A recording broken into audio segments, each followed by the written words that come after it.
सो इससे पिछले लेक्चर में हमने देखा था डिज़ाइंस ऑफ आईओटी, जो कि है physical design and logical design.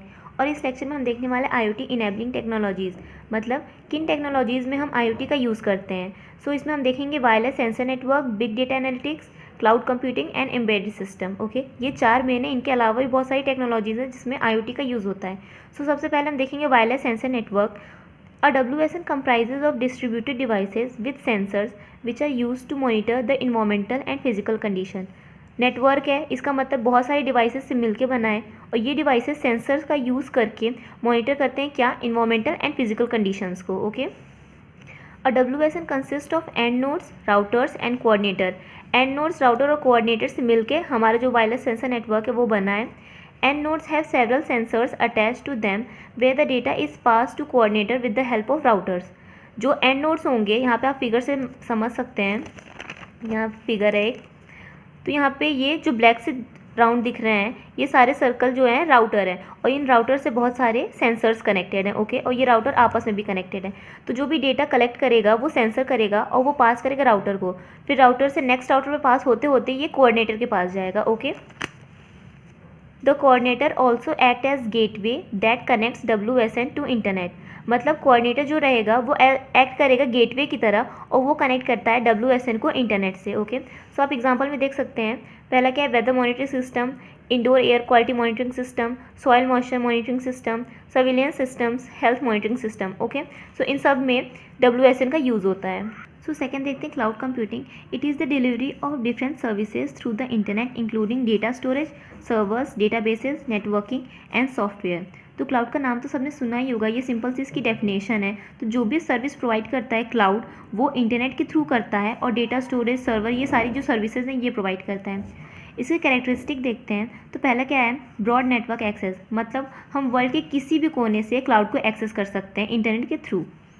Second क्या है, ऑन डिमांड सेल्फ सर्विस। यहाँ पे मैंने छोटी सी डेफिनेशन लिखी है, can provision additional resources on your own, मतलब एडिशनल रिसोर्सेज को हम ऐड कर सकते हैं, यूज़ कर सकते हैं on our own without interacting with cloud service provider. Okay, rapid scalability, मतलब जैसे जैसे डिमांड इंक्रीज़ होगा वैसे वैसे हम क्लाउड में जो भी रिसोर्सेज उसको इंक्रीज़ कर सकते हैं, ऑन डिमांड हमें सब कुछ अवेलेबल हो जाएगा। मेजर सर्विस, मतलब पे ऑन ओनली सर्विसेज यूज़, मतलब हम जितनी सर्विसेज यूज़ कर रहे हैं उन्हीं के लिए हमें पे करना होगा, एक्स्ट्रा किसी चीज़ के लिए भी हमें पे नहीं करना होगा। So cloud computing provides different services such as infrastructure as a service, platform as a service and last software as a service. तो एक एक करके देखते हैं। Infrastructure as service provides servers, networking, storage and data center space on a pay per use basis. जितना हम use करेंगे उसी के लिए हमें पे करना होगा। ओके, तो ये इंफ्रास्ट्रक्चर एज सर्विस प्रोवाइड करता है। नेक्स्ट क्या है, platform as a service. It provides a cloud based environment with everything required to support the complete life cycle of building and delivering web based application without the cost and complexity of buying and managing underlying hardware, software provisioning and hosting. मतलब क्या हुआ कि ये platform as a service provide करता है web based application के लिए। Okay, एक क्लाउड बेस्ड इन्वायरमेंट प्रोवाइड करता है जहाँ पे हमें सब कुछ मिल जाता है from building to delivering application. Okay, और हमें जैसे कि पहले होता था कि hardware, software provisioning and hosting के लिए पहले बहुत ज़्यादा खर्चा करना होता था, उसके मेंटेनेंस के लिए खर्चा करना होता था। ये सब कुछ रिमूव हो चुका है प्लेटफॉर्म एज अ सर्विस आने की वजह से। ओके, क्लाउड कंप्यूटिंग के आने की वजह से। सो नेक्स्ट देखते हैं software as a service. It is a way of delivering application, यहाँ पे ऐप लिखा है मैंने, application over the internet as a service. मतलब क्या हुआ कि जैसे कि सॉफ्टवेयर होते हैं, ओके, एप्लीकेशंस होते हैं, इन सबको अगर हम क्लाउड पे डाल देंगे तो उसे हम इंटरनेट के थ्रू एक्सेस कर सकते हैं। Okay, instead of installing and maintaining software you simply access it via the internet. जैसे कि मैंने कहा अभी, जैसे पहले सॉफ्टवेयर एप्लीकेशन हम पहले डाउनलोड करते हैं, देन इंस्टॉल करते हैं, उसके बाद जाके हम उसको कंप्यूटर पे यूज़ करते हैं। लेकिन ये सब करने की ज़रूरत नहीं है, अगर वो एप्लीकेशन क्लाउड पे है तो सिंपली हम उसे इंटरनेट के थ्रू एक्सेस कर सकते हैं, freeing yourself from complex software and hardware management. SaaS applications are sometimes called web-based software or demand software or hosted software.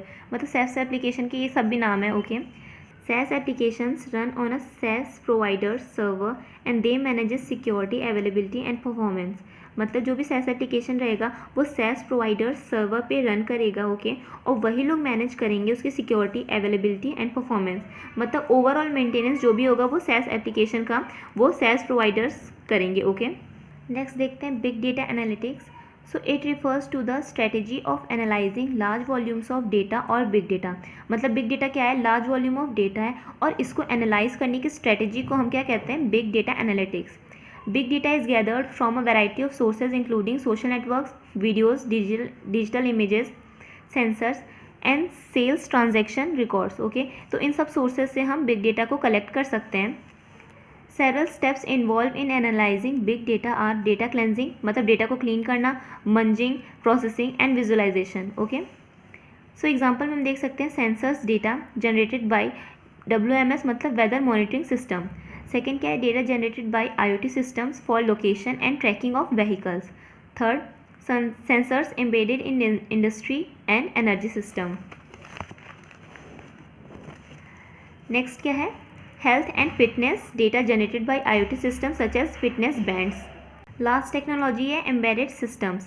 It is a combination of hardware and software system used to perform special task. मतलब embedded system क्या है, ये combination है hardware and software system का, जो कि एक special task को परफॉर्म करने की यूज़ में आते हैं। It includes micro controller, micro processor, memory, networking units, input output units and storage system. Okay, it collects the data and sends it to internet. So embedded system data collection and transportation की use में आता है और ये इन सब चीज़ों से मिलके बना होता है। ओके, सो IoT इनेबलिंग टेक्नोलॉजीज़ हम यहीं पे ख़त्म करते हैं। अगर आपको वीडियो पसंद आई हो तो प्लीज़ लाइक कीजिएगा, सब्सक्राइब कीजिएगा मेरे चैनल पे।